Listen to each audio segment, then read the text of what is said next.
Here with us now is best-selling author and a favorite to have on Indie Style, Deborah Ann Davis. Hello, parenting Hi. expert, mom extraordinaire. Great to see you again. Thank you for having me back.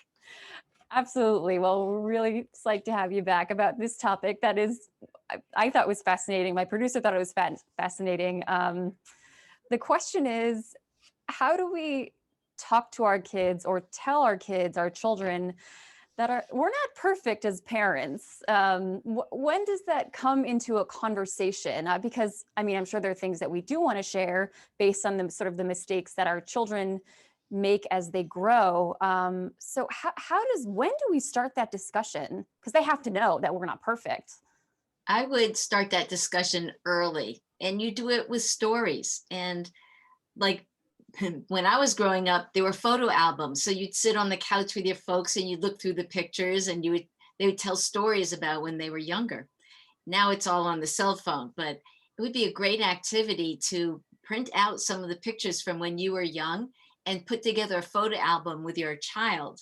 And then you could talk about those stories and you say, oh, this is when I was doing such and such. I used to fight a lot with my sisters, and I wish I hadn't, because now I argue with them as a grown up, and it makes me feel sad. So you can talk about those things that are part of your past and say, I would do it differently if I could going forward. And without having to say, I'm not perfect, your child understands that there were things that you would change if you could. And then I call those the inevitables. They're things that are going to come up that you just need to prepare for. Like, um, do you and daddy still have sex? I deflect that one. Deflected that one for years with, why do you want to know? Because a lot of times when they say, did you do drugs? Did you have sex before marriage? Did you do those things that our society passes judgment on? Then that may not actually be what they want to know. So when you say, why do you want to know? They'll say, well, I saw this thing on TV, or somebody said something at school. And that's really what they're wondering about. So it never goes back to the original question and you get off scot free. But like with my daughter, she would ask me this periodically starting in middle school.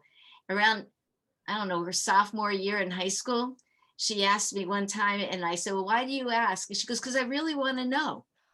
And I said to her, honey, don't ask me questions that you don't really want to know the answers to. She looked me in the eye and she turned around and walked out of the room. She didn't really, really want to have that answer. But it was kind of like a little tussle of wills. And I was saying, I'll tell you if you really want to know. Right. That little extra kind of second that you took with her, and she realized very quickly that she didn't want to know, didn't want to have an answer. And I guess that the language, right, and the questions change as you get older. Exactly, exactly. So when they're talking about um, boys, it means something different when they're hitting them on the playground at recess when they're in the second grade. But when they're talking about boys in the seventh grade, that's a whole different conversation. And a question I use a lot of times is, what does that mean to you? And if they're having a hard time having the discussion with you, then you say, what does that mean to your best friend? How does your best friend handle that? I call it going in through the side door, because then you will hear them voice their opinions and their views and their understandings of life that you can then share with them without them feeling defensive. Right, right. Maybe saying right something to the effect that, "What do you understand about this?" or raising that question. Gosh, this is so interesting. And I feel like even as an adult, I still don't want to know things. I mean, you shouldn't, right? I mean, just as like we have, I mean, you grow into a relationship with your parents from a child to a teenager to, to an adult. But right, we have to keep our secrets. And what about the other way around? Can we talk about oh, go ahead. I'm sorry. Let's, I was just going to say, as adults, we're respecting privacy. They don't have that sense of parents' privacy, or that they might be embarrassed or whatever. They're just fact finding. They're not trying to get you embarrassed. But what I talked to my daughter about was that There are different kinds of mistakes you make in life. There are little ones and medium ones and big ones. The big mistakes are life-threatening, and they could be like causing an accident or make you permanently ill with a disease like AIDS or something like that. Or it could be something where the accident causes somebody to lose their life. Those are the big mistakes. And we have to be on the same side in case any of those happen. Now, the medium mistakes, those are the ones that happen that can change your life, but you're going to be okay. And if you want me there, I will be there to help you with those. You may go to your friends for those. Those will be your choices, but you'll know when you've got a medium mistake. And the little mistakes, those things will change you, but they won't change our love. The medium mistakes won't change our love for you, and the big mistakes won't change our love for you. They're just mistakes. I've made mistakes. If I was perfect, I never would have fill in the blank. I never would have picked up that snake.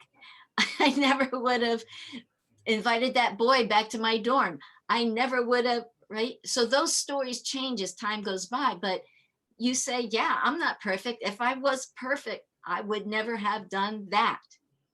And it Wow. could be everything from sneaking the sprinkles from my mom's cookies when I was 6 to picking up that snake. And right, I mean, and then I imagine, what is when your opinion would be a medium mistake, and then right, like a small mistake would be like I took the cookies from the cookie jar. Yeah, Exactly. but I don't know what's a medium Or a mistake? small mistake like I didn't get my homework done. Yes, yes, yes, yes. Right, or maybe you're telling. It's like my mom says, not that are you lying? She says, are you telling a story, or are you, like something on the, I don't know, when kids tend to exaggerate. I like the way she phrases it. Are you telling a story? Is that real? Yeah. But a medium mistake. And again, they're going to change as you get older or you're younger and all these things, but right. Like teenagers, a medium mistake would be when you hurt your best friend's feelings. Mm, And because you're looking out for yourself and your best friend gets thrown under the bus, and that was not something you meant to have happen. It's going to change the way things are in your life. And even if they were wrong in what they did to their friend, then me as a parent, I'm still going to love you whether you made that mistake or not. And our job is to fix it, and for you not to spend your life feeling guilty, because guilt is totally worthless. The only purpose of guilt is to raise awareness. Other than that, kick it to the curb. right, right.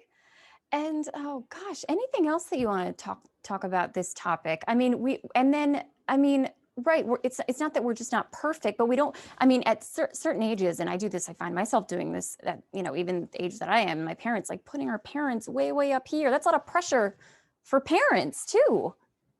Yes, yes, because we want to be modeling like we're the go-to person when you have an emergency. But the thing is, we have learned from our mistakes. That's right. We have them. We have them as part of our history.